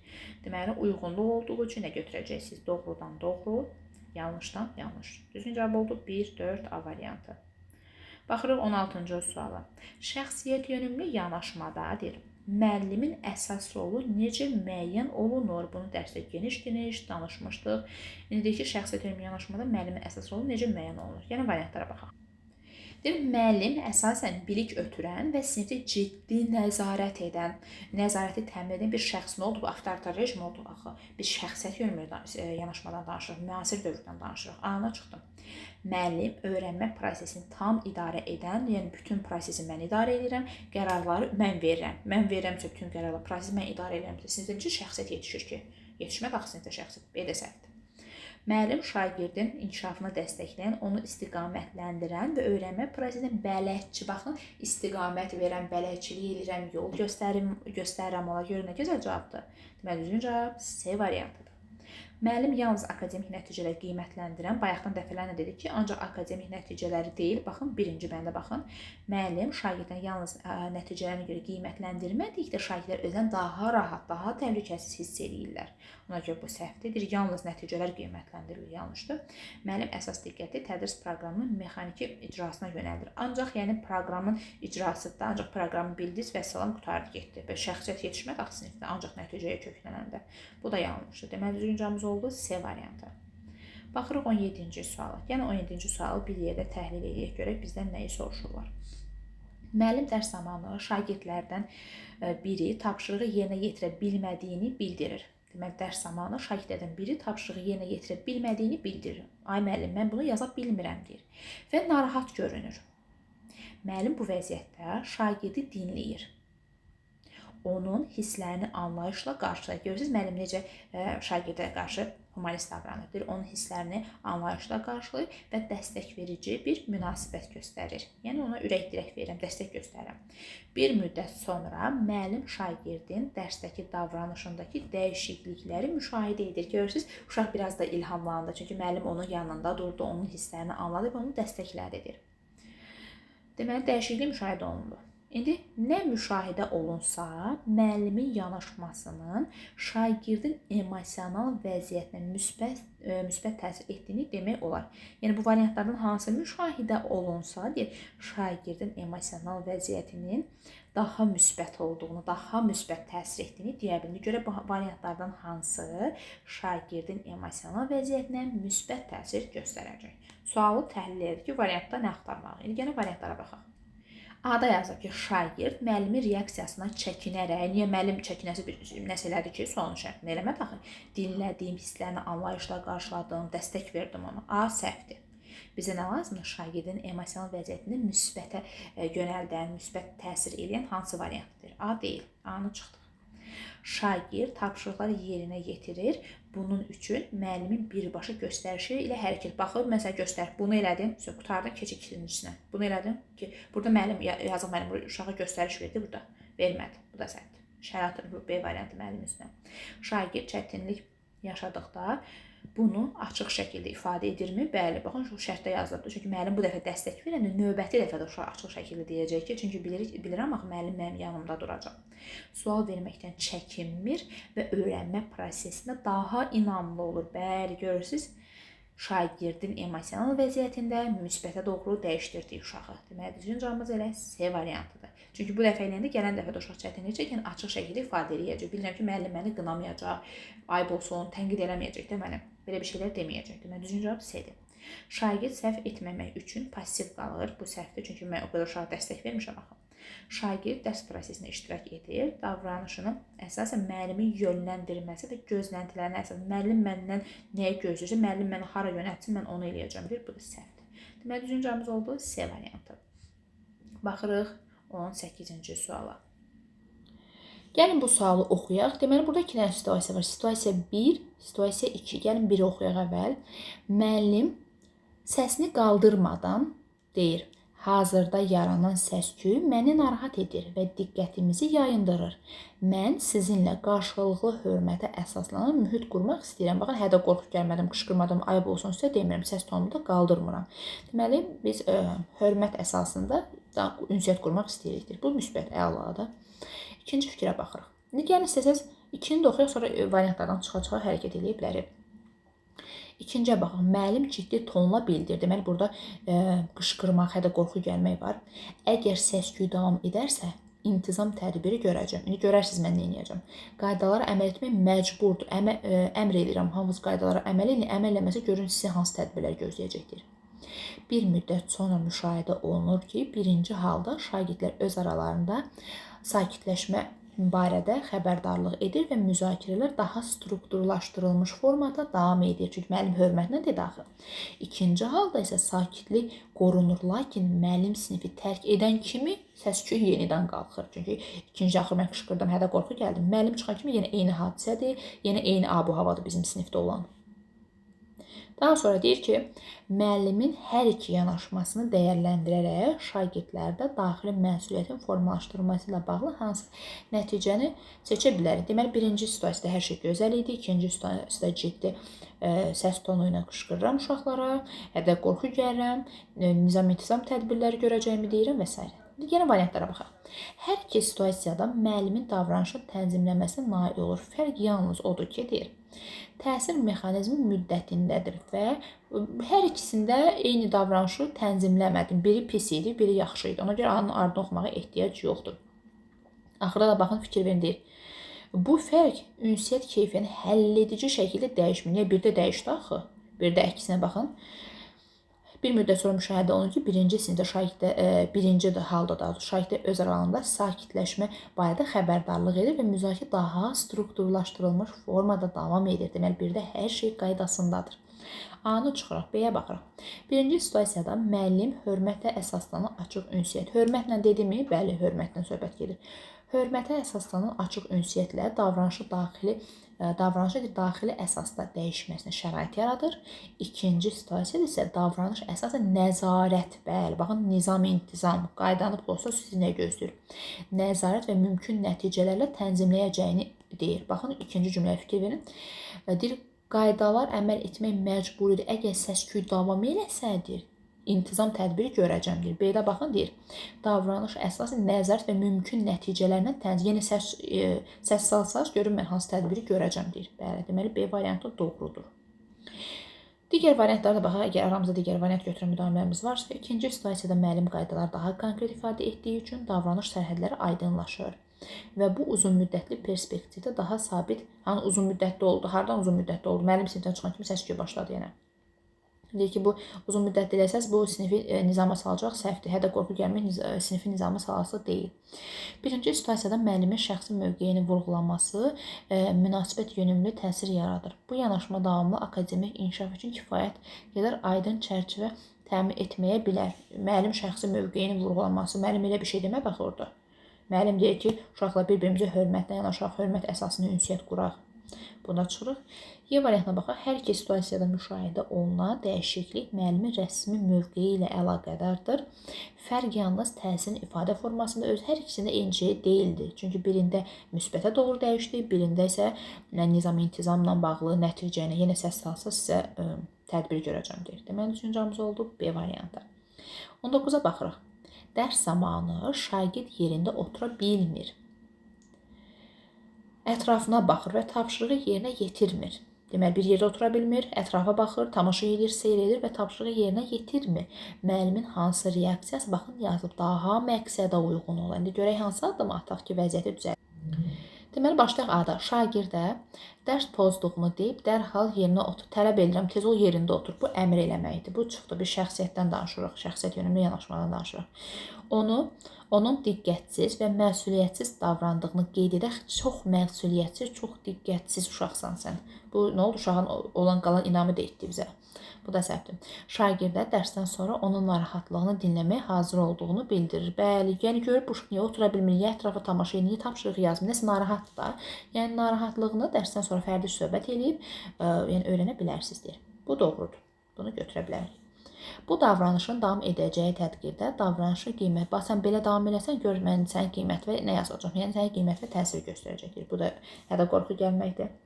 Bir növ şərt qoymaqdır. Şagirdin davranışını görməzdən gəlib dərsə, hətta onsuz da fərqi yoxdur. Oxumursan oxuma, tapşırığı yerinə yetirmirsən, yetirmə də. Mən dərsimə davam edirəm deyir. Bu da səhvdir. Deməli, üçüncü cavabımız oldu C variantı. Baxırıq 20-ci suala. Müəllim şagirdin davranışını pis şagird kimi qiymətləndirmir. Demək, pis şagird kimi qiymətləndirmir. Onun enerjisinin müsbət istiqamətə yönəldilə biləcəyini qəbul edir. Ola bilər ki, çox enerjili uşaqdır. Ola bilər, bayaq təhsil vardı, səs-küy salır, sinif yoldaşlarının diqqətini yayındırır. İndi deyir, bunun enerjisini müsbətə doğru yönəldək də. Gəl dərs prosesində istifadə edək bu uşağın enerjisini. Deməli, yönəldə biləcəyini qəbul edir və hörmətə əsaslanan dialoq qurur. Bir növ əsl şəxsiyyət yönümlü yanaşma nümayiş etdirir də, müəllim sinifdə onu formalaşdırır. Bu yanaşmaya görə Rogersin hansı yanaşmasını daha çox əks etdirdiyini deyə bilir. Deməli, variantlara baxırıq. Müəllim əsas diqqətini şagirdin akademik nəticələrinə və nailiyyətlərinə yönəldir. Axı biz şəxsiyyət yönümlü yanaşmada demişdik, sənin nəticən sənin dəyərinə təsir göstərmir. Nəticən aşağı ola bilər, amma sən mənim üçün yenə dəyərlisən. Bu getdi. Müəllim şagirdi davranışından asılı olmayaraq qəbul edir və şərtsiz müsbət münasibət göstərir. Bəli, baxın, müəllim onu pis uşaq kimi qiymətləndirmir, onun enerjisini məqsədyönlü şəkildə istifadə edəcək, onunla hörmətli şəkildə hörmətə əsaslı dialoq qurur. Bəli, bu doğrudur. Müəllim davranışı, xarici nəzarət və intizam tədbiri, amma baxın sualın şərti, axı müəllim uşaq pis uşaq kimi qiymətləndirmir, şəxsiyyət yönümlü yanaşmadan danışırıq. Bu səhvdir. Müəllim şagird davranışı mükafat və cəza mexanizmlərinə dəyişdir. Mükafatdan, cəzadan danışmamışıq bu nəzəriyyədə. Biz şəxsiyyətdən danışırıq, necə cəza verə bilərik? Müəllim şagirdləri rəqabət əsasında motivasiya etməyə əsas yanaşma kimi seçir. Uşaqları bir-birinə rəqabət eləyəndə, filan kəs ötdü, keçdi səni, sən qaldın arxada, uşaqlar motivasiya olmur, səhv fikir. Deməli, düşüncəmiz oldu nə? B variantı. Elə öyrənmənin birinci prinsipində nə yazmışdıq dərs izləyəndə? Şərtsiz, müsbət münasibət göstərir müəllim uşaqlara. 21-ə baxırıq. Uyğunluğu tapın. Nə axtarırıq? Doğrudan doğru, yanlışdan yanlış axtarırıq. Gəlin fikirləri mən oxuyum, dəyərli müəllimlər. Siz tapın ki, hansı fikir düzdür, hansı səhvdir. Şagirdin dərs prosesində müşahidə olunan davranışları, onun xarakterini və daha doğrusu şəxsiyyət xüsusiyyətlərini tam şəkildə əks etdirir. Biz axı bayaqdan demirdik, şagirdin hər hansı bir davranışı onun dəyərinə təsir göstərmir. Amma burada deyək ki, onun elədiyi hər hansı bir hərəkət onun şəxsiyyətinin hansı xüsusiyyətləri varsa, onu tam şəkildə səs salan uşaqsa, deməli bu şəxsiyyəti yaxşı deyil deyir də. Birinci bəndin mənasıdır. Bu səhvdir. Axı biz deyirdik, bu şagirdin dəyərinə, şagirdin şəxsiyyətinə təsir göstərmir. İndi uşaq ola bilər də enerjilidir. Bu demək deyil ki, bu yaxşı pis uşaqdır, yaxşı uşaq deyil. Bayaqki sualda elə onu deyirdik. Bir səhvdir. Şagirdlərin öz düşüncələrini sərbəst şəkildə bölüşməsi dərsin əsas məqsədlərini arxa plan keçməsinə gətirib çıxardır. Yəni, imkan vermir uşaqlar öz fikirlərini sərbəst şəkildə ifadə eləsin. Bizim dərsimizin məqsədi arxa plana düşmüş olur. Niyə ki, əksinə yüksək nəticə əldə etmək olar. Hər kəs öz səhvini, öz başa düşmədiyini, öz düşüncələrini bölüşürsə, bu yaxşı bir mühitdir. Amma burada deyir, arxa plana salır, səhvdir, götürmürsünüz. Şagirdin dərsə marağı müəllimin yanaşmasından asılı olmayan sabit xüsusiyyətlər. Yəni, müəllimin yanaşmasından asılı deyil də, deyir, şagirdin dərsə marağı təbii ki, yanlışdır. Əgər sinifdə təhlükəli bir mühit olarsa, uşaq fikrini ifadə etməkdə çətinlik çəkərsə və s. uşaq harda motivasiyadan qulaq asacaq müəllimə. Bu səhvdir ki, baxın, müəllimin yanaşmasından asılı olmayaraq sabit xüsusiyyətli səhvdir. 4-ə baxırıq. Şagirdin davranışı dəyişdikdə bunun səbəbi çox vaxt təsadüfi amillərlə bağlıdır deyir. Bu da səhvdir. Uşaq davranışı deyil, bu təsadüfən dəyişib. Təsadüfən uşaq yaxşı xüsusiyyətlərə malik olub və yaxud təsadüfən pis xüsusiyyətlər, amma bu təsadüflə bağlayırsınız. Bu da yanlışdır. Deməli, düzgün cavabımız oldu. Hamısı yanlış imiş burada. Deməli, düzgün cavabımız oldu. Uyğunluq olduğu üçün 3, 4. Baxırıq 22-ci suala. Aşağıdakı situasiyalardan hansında müəllim şagirdin məsuliyyət hissi, deməli müəllim şagirdin hansı hissini formalaşdırır? Məsuliyyət hissini formalaşdırmasını gücləndirən və onun inkişafını dəstəkləyən pedaqoji yanaşma nümayiş etdirir. Deməli, nəyi formalaşdıran? Məsuliyyət hissi, bu bir. İkincisi, onun inkişafını dəstəkləyən bir yanaşma nümayiş etdirir. Görək, bu hansı bənddədir? Gəlin bəndləri təhlil edək, görək nə deyir? Müəllim tapşırığın yerinə yetirilmədiyini qeyd edir. Sən tapşırığı yazmamısan. Bu halın nəticələrini mövcud qaydalara əsaslanaraq izah edir. Yəni, uşaq, necə deyim, tapşırığı yazmırsa, mən onu tapşırığı yazmadığını qeyd edirəm və bunun nəticələrindən əlaqələndirəm deyir. Sənin nəticələri də aşağı olacaq deyirəm. Bunu eləyəndə uşağın məsuliyyəti formalaşırmı? Uşağın inkişafını dəstəklədi, uşaq qabağa getdi, irəliyə getdi, getmədi təbii ki. Ana çıxdıq. Müəllim şagirdlə fərdi söhbət aparır. Fərdi söhbət aparmaq düzdür. Bura qədər hələ ki düzdür. Tapşırıq icrasında yaranan çətinliklərin səbəbini araşdırır. Bəli, görə bu uşaq niyə yazmır tapşırığı? Deməli, tapşırığın icrasında yaranan çətinliklərin səbəblərini araşdırır və növbəti addımları onunla birlikdə planlaşdırır. Bəli, yəni uşaqla bir yerdə planlaşdırır, uşaq daha məsuliyyətli olur. Çünki müəllim də mənlə bir yerdədir. Müəllim də məndən işi planlaşdırıb. Biraz da məsuliyyətli olur. Baxın, bir də onu inkişafa aparıram. İnkişafa aparmaq harda yazılıb B-də. Çünki səhvlərini tapıb, çətinliklər üzərində işləyən uşaq inkişaf edir. Bu düzdür. Bizə də elə doğru cavab lazımdır. Bu düzdür. Digər variantlara da baxaq. Müəllim tapşırığı yerinə yetirməyən şagirdə əlavə vaxt verir və mövzunu müzakirə etmədən dərsə davam edir. Sənə biraz da vaxt verirəm, tez ol, müzakirə eləmək, heç nə soruşma məndən, tapşırığı yerinə yetir. Bu məsuliyyətdirmi? Bu hədə qorxu gəlməkdir. Bu səhvdir. Sinifdə qorxu mühiti yaradıram. Müəllim tapşırığın əhəmiyyətini sinif qarşısında vurğulayır və bütün şagirddən daha diqqətli olmağı tapşırır. İndi baxın, müəllim bir şagirddən gedir də söhbət, bir şagirdin məsuliyyət hissini formalaşdırır, onun inkişafını dəstəkləyir. Amma D-də yazdım ki, müəllim tapşırığın əhəmiyyətini sinif qarşısında vurğulayır və hamı diqqətli olsun, hamı diqqətlə işləsin deyir. Bu da səhvdir. Müəllim tapşırığı yerinə yetirməyən şagird üçün daha sadə variantlar hazırlayaraq işi onun əvəzinə tamamlayır. Mən uşağın yerinə işi tamamlayıramsa, da nə oldu bu? Mən özüm işləyirəm, uşaq işini işləmədi ki bunu. Bu da səhvdir. Daha sadələrini hazırlayıram ki, tez olsun və variantları özüm işləyirəm. Bu da təbii ki, səhvdir. Mən uşağın yerinə niyə variantları tapmalıyam? Uşaq özü tapmalıdır. Sadəcə mən ona yol göstərə bilərəm, addım-addım izah eləyə bilərəm ona. Amma uşağı yerinə götürüb tapşırığı biz yazmırıq. Deməli, 22 düzgün cavab oldu B variantı. Baxırıq 23-cü suala. Dərs zamanı, gəlin 23-ü oxuyum sualı. Bəndləri bir yerə tapaq. Dərs zamanı şagird tez-tez pəncərəyə baxır. Deməli, tez-tez pəncərəyə baxır. Verilən tapşırığa yönəlmir. Müəllim yaxınlaşanda şagird sakitcə deyir, başa düşmədim, amma soruşmağa da çəkinirəm deyir. Deməli, mən bunu tapşırıq başa düşməmişəm, soruşmağa da çəkinirəm. Müəllimin hansı reaksiyası bu vəziyyət üçün daha uyğun? Sizcə biz bir müəllim olaraq hansı addım atsaq, bu uşaqda proses cəlb olunar, o da inkişaf eləyir, elə bir cavab axtarmalıyıq. Şagirdə diqqətli olmalı olduğunu və dərsi dinləmədiyi üçün mövzunu başa düşməsən, bu dərsə qulaq asmamısan. Gərək qulaq assa, diqqətli olsaydı başa düşərdin. Bu vəziyyəti düzəldərmi? Yox, düzəltməyəcək. Bu getdi. Yəni, ümumiyyətlə, uşaqların səhvlərini anlayışla qarşılamaq lazımdır, onları başa düşmək lazımdır. Görün, bu uşaq niyə dərsə qulaq asmır, marağı varmı, yoxmu? Yəni, mən bunu araşdırmalıyım, diqqətli qulaq asaydım, başa düşəydim də mən neyniyim? Qulaq asmamsan, başa düşməmsən. Bu vəziyyəti axı düzəltmir. Ona görə A-nı çıxırıq. Dərsdə iştirakın vacib olduğunu deyib, dərhal cavab tələb etmək. Tez ol, suala cavab ver. Dərsdə iştirak eləyəydin, niyə iştirak eləməmsən? Fəal olardın deyir dərsdə. Və dərhal cavab tələb etmək, bu əmr etməkdir. Ənənəvi rejimdə biz sinifdə şəxsiyyət yetişdiririk. Tapşırığı birlikdə ilk addımdan etibarən nəzərdən keçirin. Gəl bir yerdə addım-addım baxaq görək, sənin problemin hardadır? Harda çətinlik çəkirsən? Addım-addım uşağa bir kömək göstərirəm, yol göstərirəm, bələdçilik edirəm uşağa. Bəli, bu doğrudur, əla cavabdır bu. Şagirdin dərsə marağının azaldığını düşünərək onu pasiv buraxma. Hə, özün bilərsən, olsa mən axır vaxtlar fikir vermişəm, sən olsa dərsə qulaq asmırsan, pasiv buraxıram. Yəni özün bilərsən, qulaq asırsan, asmırsan, asma. Bu da təbii ki, səhvdir. Bizə lazımdır ki, vəziyyəti düzəldək. Tapşırığı başa düşməyənlərin sonradan əlavə izah alacağını bildirmək. Yəni tapşırığı başa düşməmsə gözün axıda mən sizə bunu izah edərəm. Təbii ki, bu da səhvdir.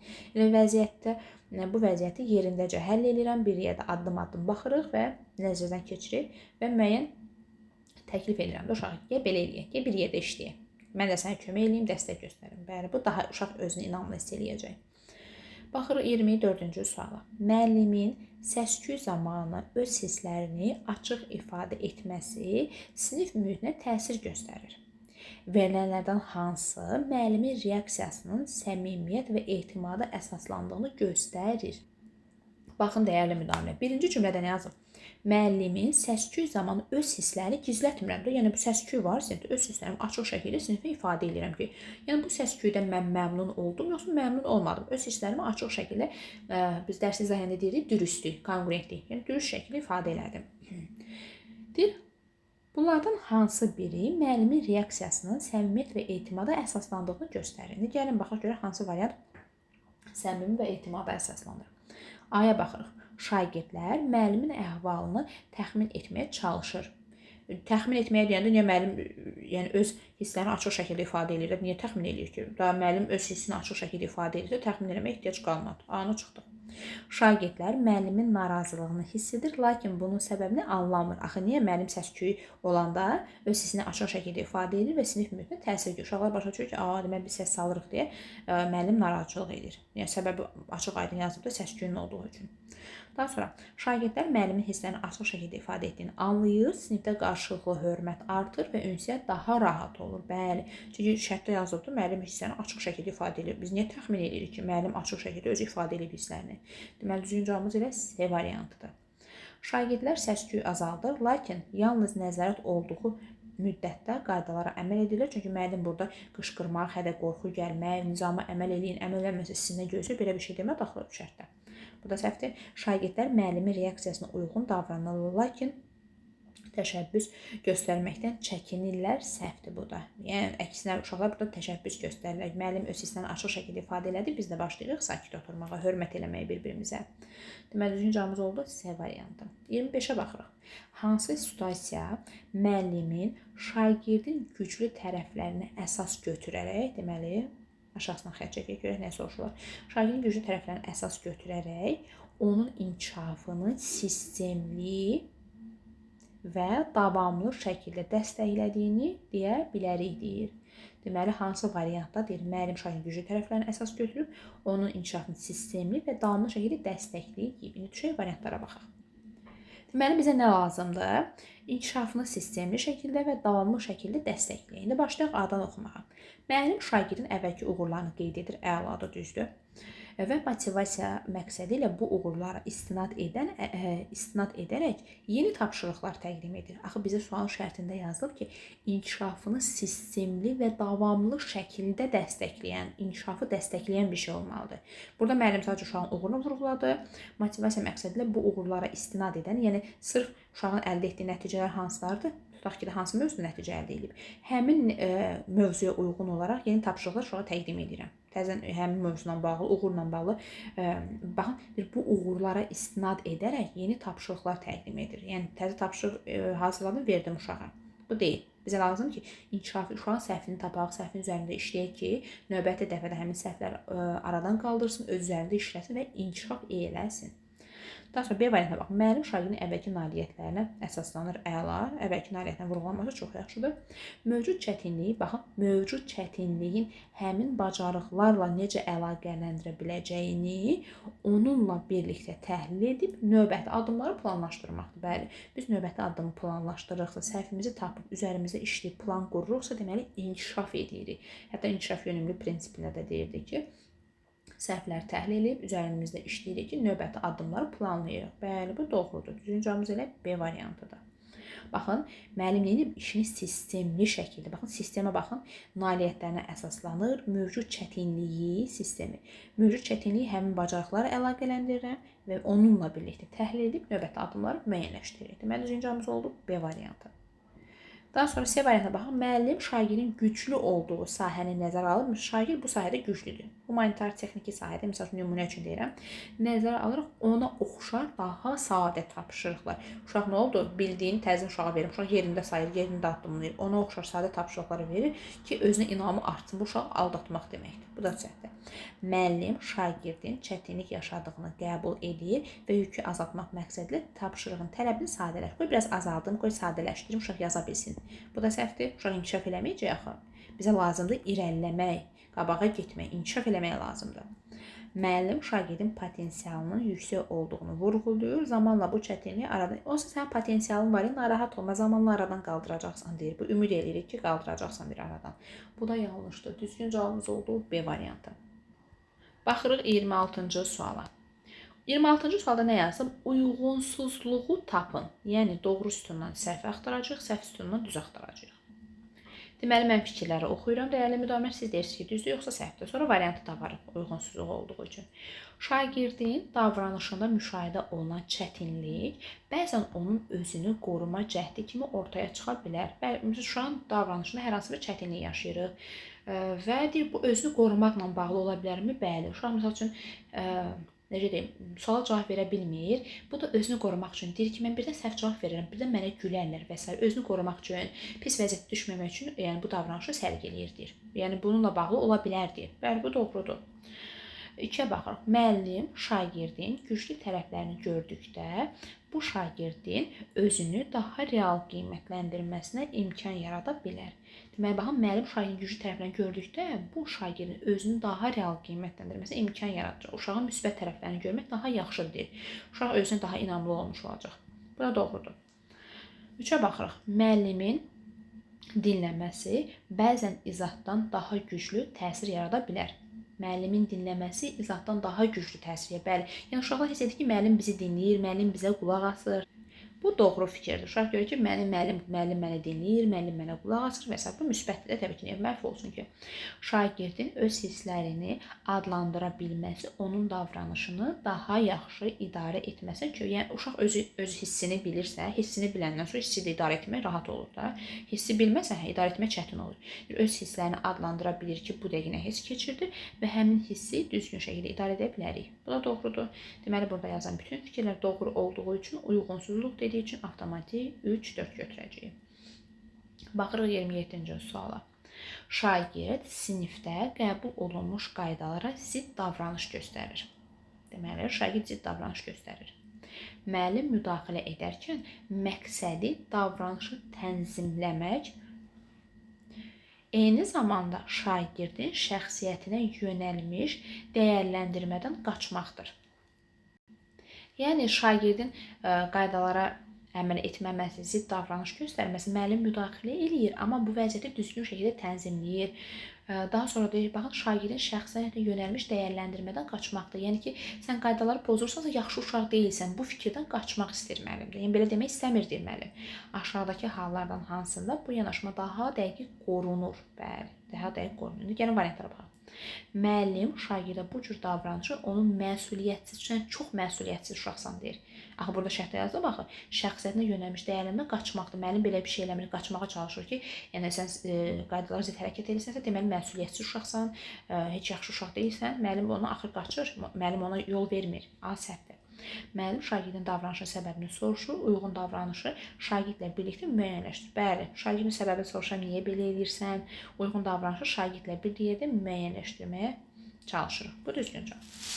Müəllim bu davranışı şagirdə dərsə olan münasibətindən irəli gəldiyini vurğulayır və narazılığını ifadə edir. Deyir ki, müəllim bu davranışı şagirdin dərsə olan münasibətindən. Sən mənim dərsimə xoşun gəlmir, yəni mən öz narazılığımı bildirirəm uşağa, bu səhvdir. Bizə deyir ki, harada qorunur, deyir bu yuxarıdakı şərt.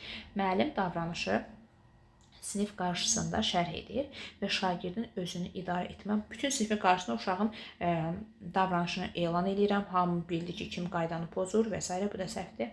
Uşaq utanacaq, pis olacaq, kədərlənəcək. Müəllim bu tip davranışların adətən diqqətsiz şagirdlər, axı müəllim şərtlə yazdı, baxın, müəllim bundan qaçmağa çalışır. Uşağın şəxsiyyətinə yönəlmiş bir rəy vermək istəmir. Ayıb olsun sənə, qaydaları pozursan da demək yaxşı uşaq deyilsən. Məsuliyyətsiz və diqqətsiz şagird. Axı, müəllim bundan qaçmağa çalışır. Müəllim imkan daxilində elə bir fikir ifadə etmir. Ona görə Y variantı da səhvdir. Düzgün cavabımız oldu B variantı. 28-ə baxırıq. Dərs zamanı şagird tez-tez müəllimin sözünü kəsir. Mövzu uyğun olmayan şərhlər verir. Müəllim müdaxilə edərkən şagirdə seçim təqdim edir və dərsin strukturunu qorumağa çalışır. Növbəti dərslərdə şagird daha sakit davranır və uyğun vaxtlarda fikrini bölüşür.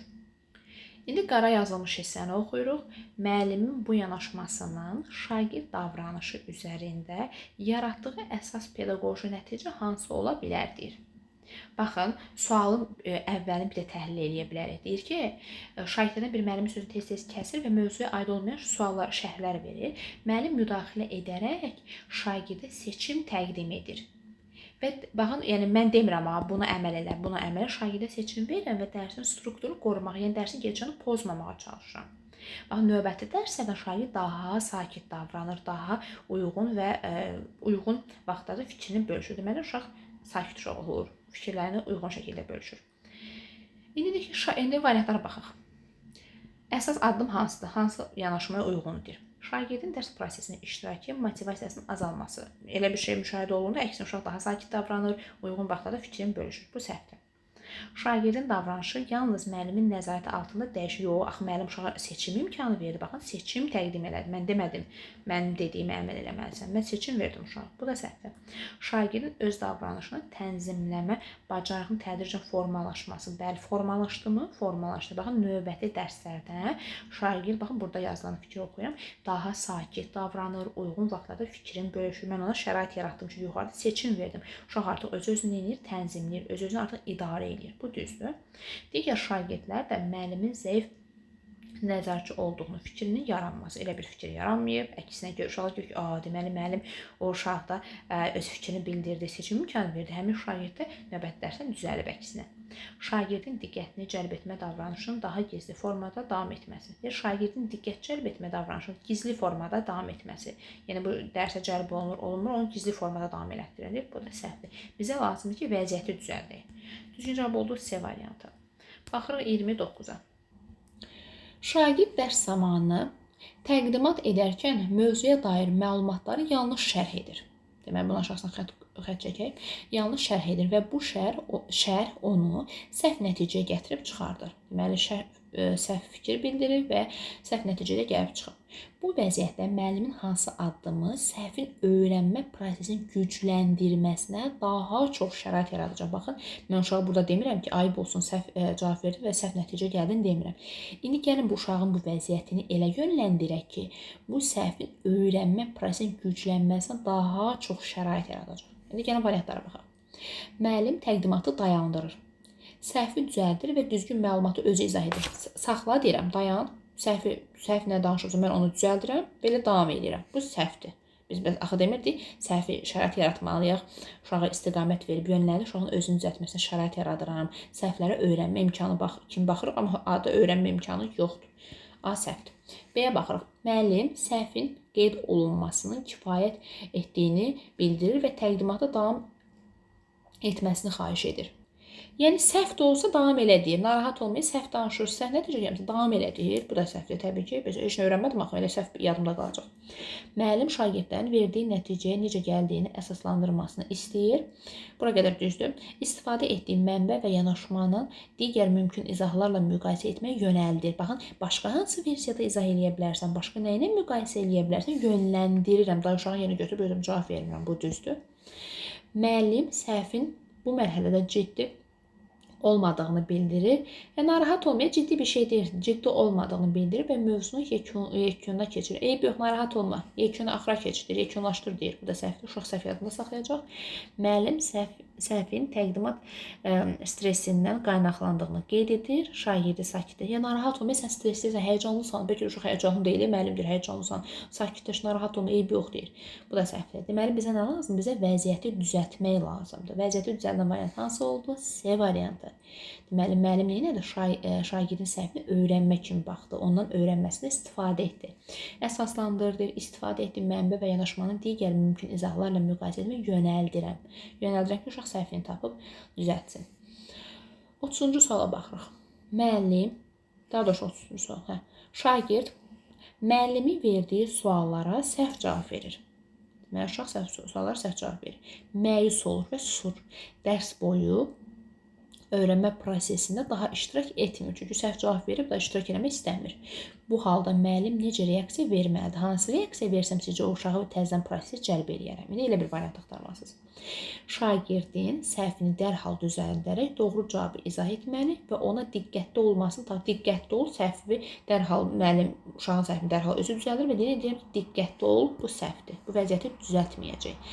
Axı biz şəxsiyyət yönümlü yanaşmada demirdik uşağa qulaq asaydın, səhv eləməzdin və s. demirəm uşağa. Bu səhvdir. Şagirdlərə fasilədən sonra yaxınlaşaraq onun səhvini fərdi şəkildə izah etməli və növbəti dərsə daha hazırlığı iştirak etməsini tövsiyə edirəm ki, gələn dərsdə qəşəng iştirak elə. Sən səhvini iştirak eləmirsən, gələn dərsdə də qəşəng iştirak elə. Bu da səhvdir təbii ki. Yəni, uşaq suala səhv cavab verir, məyus olursa, biz istəyirik ki, bu səhvlərdən öyrənmə imkanı yaradaq. Bu səhvlərdən uşaq nəsə öyrətsin. Baxın, bayaq ki, 29-cu sualda da var idi. İstəyirəm ki, uşaq məyus olmasın da səhv eləyəndə.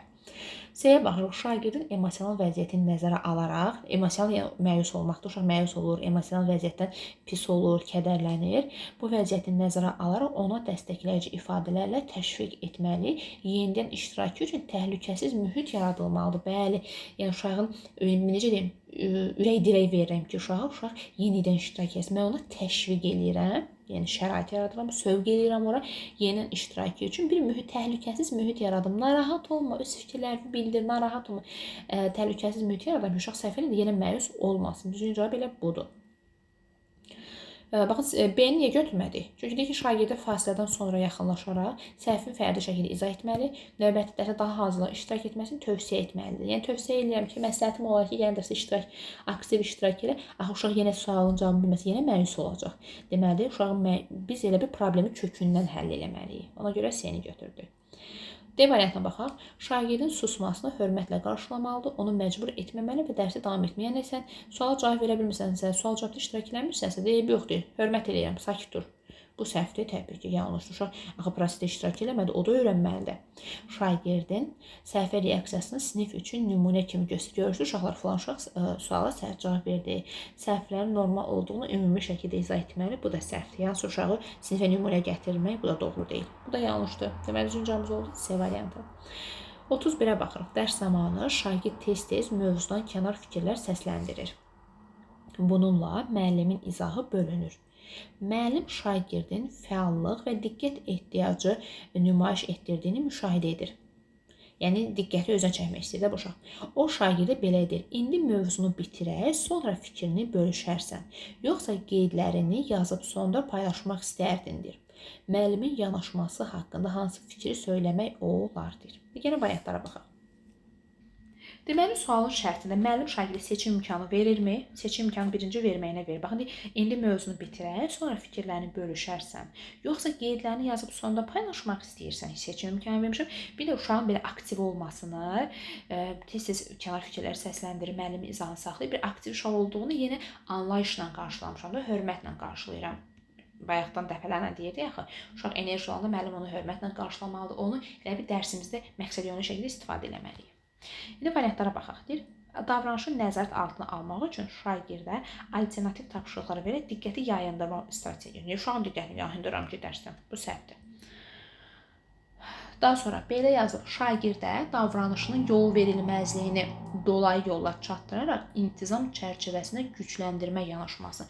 Bu bir növ, necə deyim, uşağı çərçivəyə salmaqdır, hədə qorxu gəlməkdir. Şagird davranışı yol verilmə dolayı yolla çatdıram, yəni üstüörtülü şəkildə çatdıran və intizam çərçivəsini gücləndirmək, qayda, qanun, intizam çərçivəsini gücləndirmək, qaydanı pozsa səni bu gözləyir, səni buna əməl eləməsən, səni filan şey gözləyir, bu da səhvdir. Şagirdin ehtiyaclarını empatik şəkildə, bəli, empatiya qururam, onu anlayıram, onu başa düşürəm. Empatik şəkildə tanıyaraq ona seçim imkanı vermək. Seçim imkanı vermişəmmi? Bəli. Deyirəm ki, istəyirsən yaz, fikir bildir. Baxın, burada yazılmışdı. İstəyirsən bölüş, istəyirsən qeydləri sonda paylaşa bilərsən. Yəni, seçim imkanı vermişəm və uşaqları nə eləmişəm? Nəzərə almışam, empatiya qururam həmin uşaq arasında. Doğru cavab budur. Dərsin axarını pozmamaq üçün məsuliyyəti şagirdin üzərinə ötürən inzibati yanaşma nümayiş etdirmək. Yəni, eyb yoxda dərsimin gedişatını pozmamaq üçün məsuliyyəti şagirdin üzərinə belə deyim də yanaşmaq, inzibati yanaşmaq, məcburi bir yanaşma nümayiş etdirmək, bu da səhvdir. Olsa uşaq hər dəfə sual verir, dərsimin gedişatı pozulacaq. Şagirdin davranışını gecikdirilmiş formada qiymətləndirərək cəza riskini azaltma strategiyasıdır. Cəzadır, daha sonra gedir davranışı gecikdirilmiş formada qiymətləndirmək. Uşaq, yəni hiperaktiv uşaqdır, onun nəticəsini, onun davranışını qiymətləndirim ki mən. Bu da səhvdir. Düzgün cavab oldu. Yəni uşağın davranışı onun dəyərinə təsir göstərmir. Yəni bu nəzəriyyədə biz bunu öyrəndik artıq.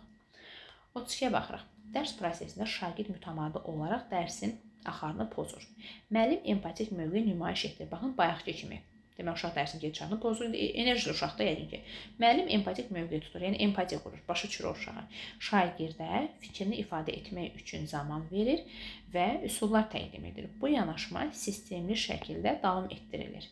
Müəllimin bu yanaşmasının şagird davranışı üzərində yaratdığı əsas nəticə nədir? Yəni, müəllim bunu eləməklə sizcə nəyə nail oldu deyir. İndi onu tapırıq.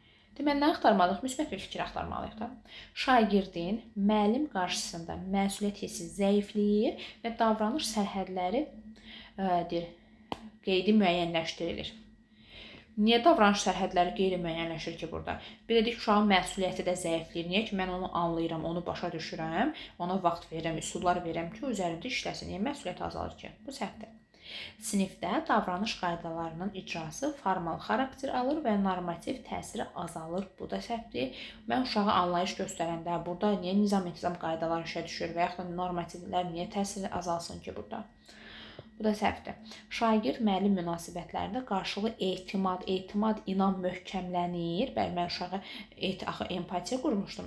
Şagirdlə öz aramda empatiya qurmuşdum. Deyir, bu etimad möhkəmlənir və şagirdin özünü idarə etməsi güclənir. Uşaq yəni yavaş-yavaş özünü idarə etməyə çalışır. Bəli, düzgün cavab elə budur.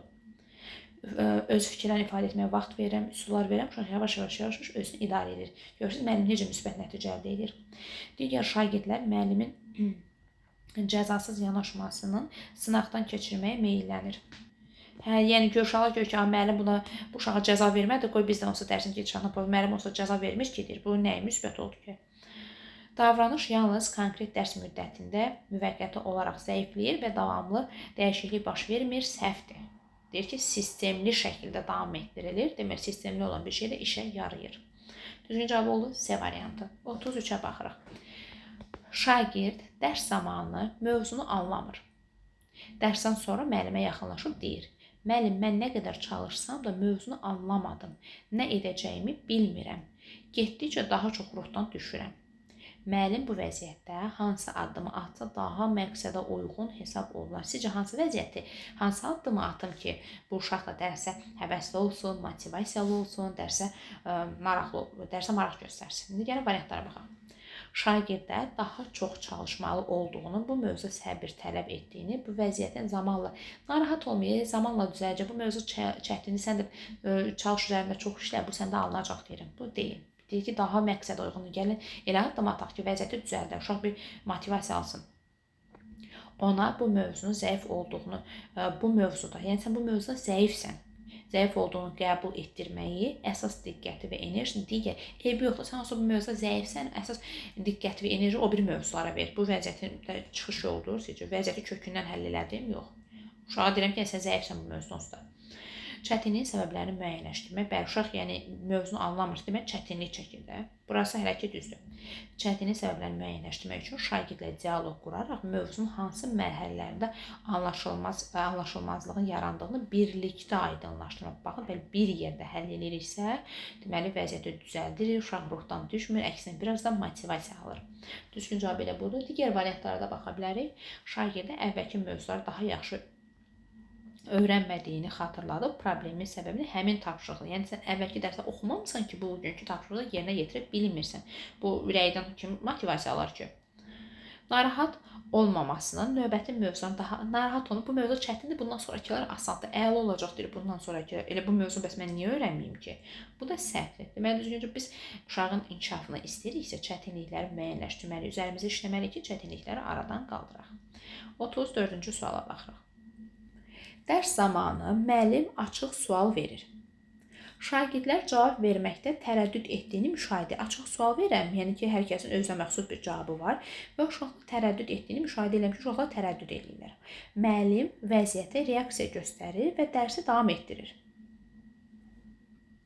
Bir müddət sonra sinif mühitində dəyişiklik baş verir.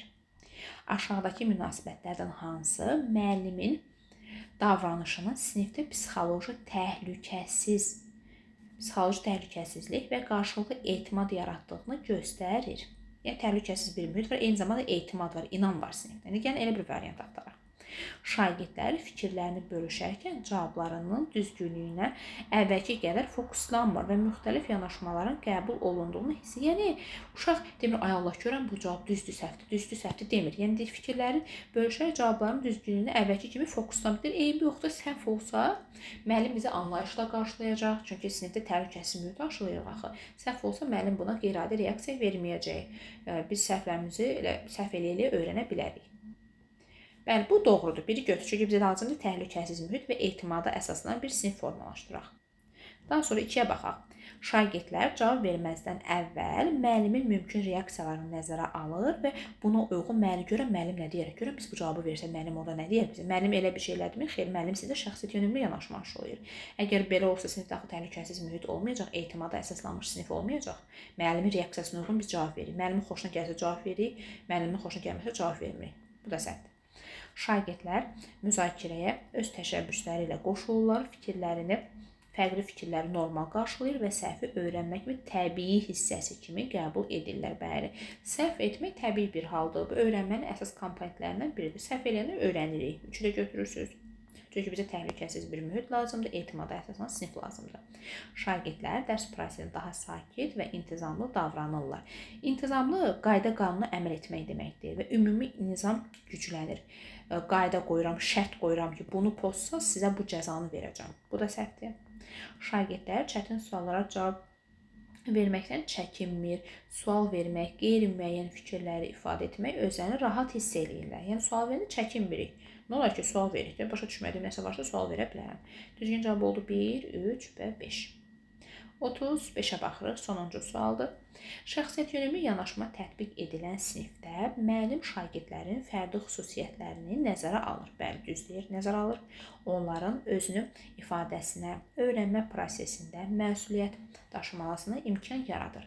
Belə bir mühitdə şagirdlərin dərsə münasibətində hansı dəyişiklik müşahidə edilə bilər? Müsbət bir fikir axtarmalısınız. A variantına baxaq. Şagirdlər səhv etməmək üçün daha ehtiyatlı davranır. Bunu əvvəldən çıxırıq. Bayaqdan deyirik ki, səhvləri normal qarşılayırıq, səhvlərə öyrənmə imkanı kimi baxırıq ki, belə bir mühit aşılayaq. Bu səhvdir. Şagirdlər qiymətləndirmə meyarlarını əsas götürür, dərs müzakirələrində məhdud iştirak edirlər. Əsas müəllim nəyi qiymətləndirirsə, ona fokuslanaq. Müzakirələrdə o qədər də iştirak etmək önəmli deyil. Bu da səhvdir. Bizə müsbət fikir lazımdır. Şagirdlər özlərini qəbul olunmuş hiss edirlər, öyrənmə prosesinə fəal, baxın, məhdud şəkildə yox, fəal qoşulurlar və nəticələrə görə şəxsi məsuliyyət daşıyırlar. Yəni bir sözlə uşaqlar nə edirlər? Özlərini idarə edirlər, özlərini qəbul olunmuş hiss edirlər, prosesə fəal qoşulurlar və nəticələrə görə uşaqlar, yəni yaxşı oxuyurlar ki, sonunda da uşaq nəticəyə görə məsuliyyət daşıyırlar. Bu müsbətdir, bunu götürə bilərik. Şagirdlərin davranışı əsasən əvvəlcədən müəyyən edilmiş qaydalar və nəzarət mexanizmləri, bu səhvdir, nəzarət, cəza və s. bu yanlışdır. Şagirdlər müəllimin verdiyi qərarları əsas götürür, təşəbbüs göstərməkdə tərəddüd, ay Allah, görən deyim, deməyim, görərsən desək nətər olar, deməsək nətər olar. Yəni müəllimi verdiyi qərarları əsas götürür, müəllim qərar verir, uşaqlar da buna əməl eləməlidir, təşəbbüs göstərmək, tərəddüd eləyir, deyək, deməyək arasında qalıblar. Bu da təhlükəsiz bir mühit olduğunu göstərən bir əlamət deyil. Düzgün cavabımız oldu nə? C variantı. Uşaqlar öyrənirlər, nəticə əldə edirlər, özlərini sinifdə qəbul olunmuş kimi hiss edirlər və prosesə fəal şəkildə qoşulurlar. Düzgün cavabımız oldu C variantı. Ümid edirəm ki, bu testin izahı hər birinin üçün faydalı oldu. Şəxsiyyət yönümlü yanaşmanı daha aydın şəkildə təhlil etmiş olduq. Dinlədiyiniz üçün də təşəkkür edirəm.